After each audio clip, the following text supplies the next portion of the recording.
আর্য, এ কথা কি সত্য যে আজ আপনি তাতশ্রী দুর্যোধনের সাথে যুদ্ধ করেছেন? উনি আমাদের এখানকার সমস্ত যোদ্ধাদের বধ করবেন বলে স্থির করেছেন।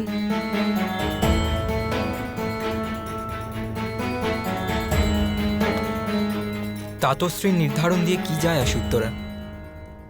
সৃষ্টি তো ঈশ্বরের নির্ধারণ দ্বারা চালিত হয়। কিন্তু যদি আপনার কিছু হয়ে যায়? তবে সেটা আমার ভাগ্য। কিন্তু যতক্ষণ জ্যেষ্ঠ মাতার এই রক্ষা কবচ আমার সাথে আছে, স্বয়ং ঈশ্বরও আমার মৃত্যুর পরিকল্পনা করবে না। কিন্তু আমার মন ভীষণ ভয়ভীত। আপনি কাল রণভূমিতে যাবেন না আর্য?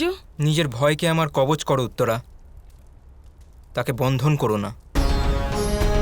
ভয় কেবল জীবনের পথে আগত নুড়ি পাথর, আর নিজের দৃষ্টি কখনো পথে নুড়ির ওপর রাখতে নেই। নিজের দৃষ্টি কেবল লক্ষ্যে রাখতে হয়। আমাদের বিজয়ের উপর নিজের দৃষ্টি রাখো। আমার দৃষ্টি তো কেবল রণভূমির দিকে থাকে। যখন রণভূমিতে আপনার প্রাণ সংকটে থাকে, আমার তো সাহসী রুদ্ধ হয়ে আসে।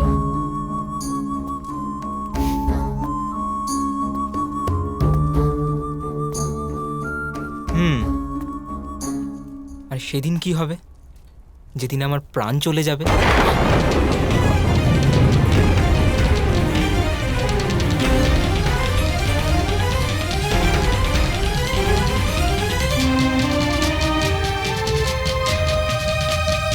সেদিন আমিও নিজের প্রাণ ত্যাগ করে দেব। অভিমন্যুর পত্নী আর যুদ্ধ ছেড়ে পলায়নের কথা বলছে?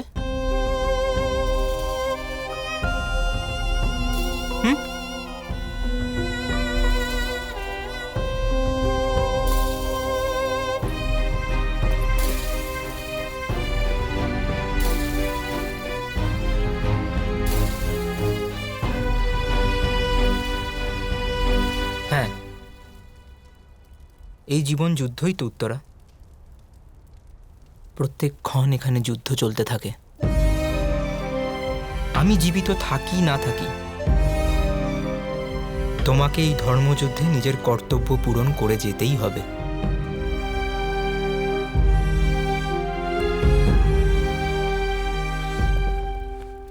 জানো, মামা শ্রীকৃষ্ণ বলেন, জীবনের অনুভব এই একটি ক্ষণে থাকে,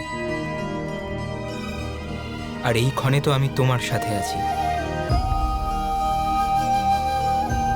আর যদি আমার মৃত্যু হয়েও যায়, আমি প্রতিজ্ঞা করছি, আমি কোনো না কোনো রূপে সর্বদাই তোমার সাথে থাকব।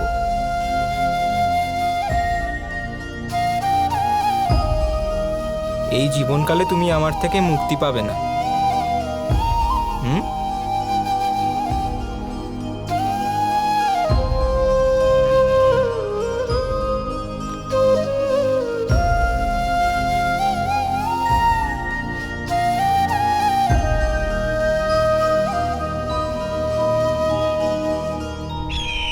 যুদ্ধের দ্বাদশতম দিন।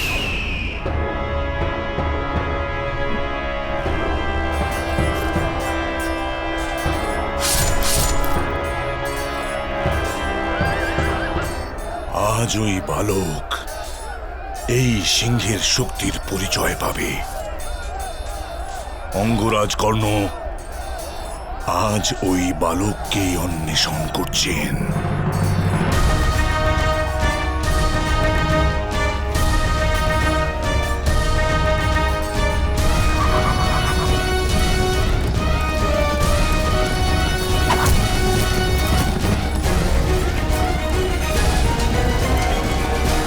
সারথি, রথ অভিমন্যুর দিকে নিয়ে চলো।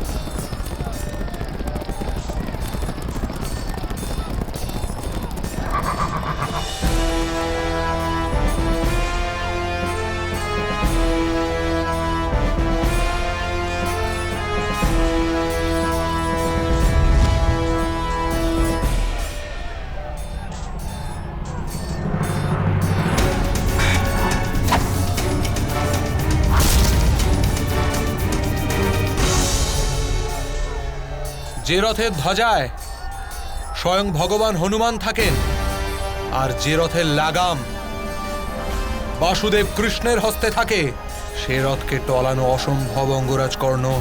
তোমার রথের সাথে আমার কোনো প্রয়োজন নেই অর্জুন, কিন্তু আমার আঘাত তোমার মস্তককে অবশ্যই ঘুরিয়ে দেবে। অঙ্গরাজ,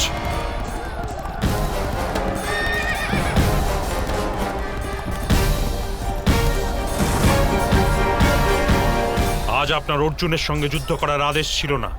আপনার প্রয়োজনীয়তা অন্য স্থানে রয়েছে।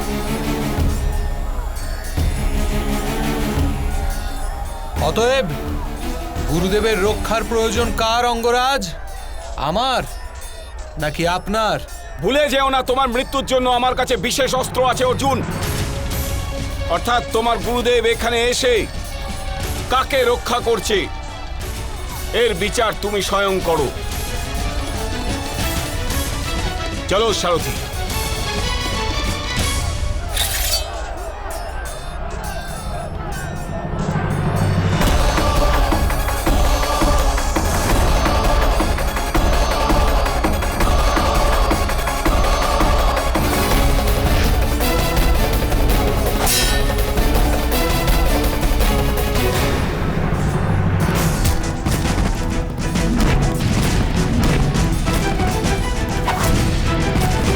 পুত্র অভিমন্যু, আজ তোমার মাতার আরো 30টা ঋণ শোধ হবে।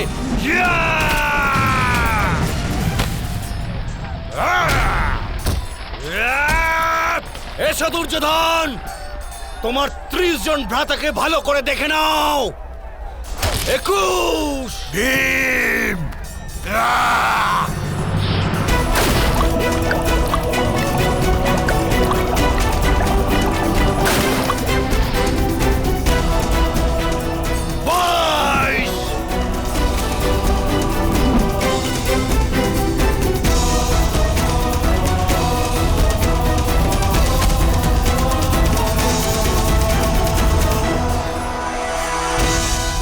আমাদের সেনারা কোথায় বিদুর? ওই ভীমকে কেউ কেন রোধ করছে না?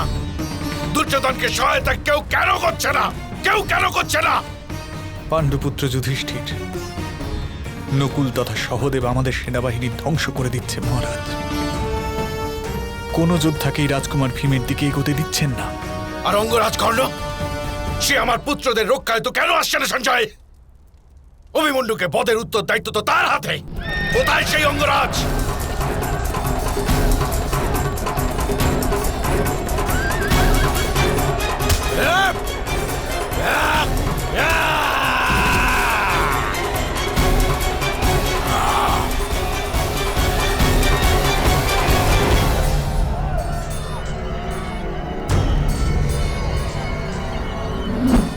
এসো দুর্যোধন, এসে নিজের শক্তি প্রদর্শন করো।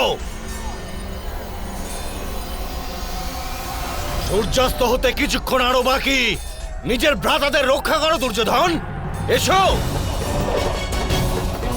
নাও এই 49।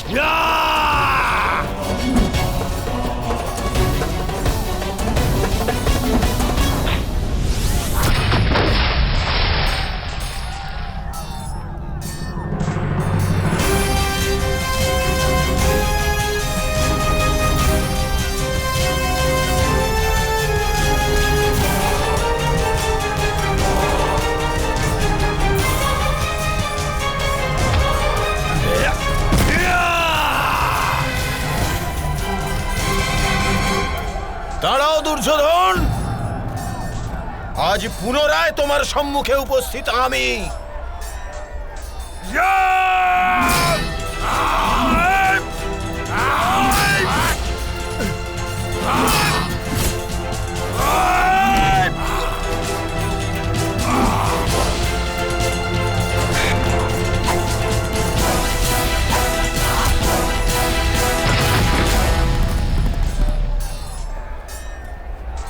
উত্তম পুত্র, এবার এটার উত্তর দাও।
অসাধারণ পুত্র, কিন্তু তুমি আমাকে রোধ করতে অক্ষম।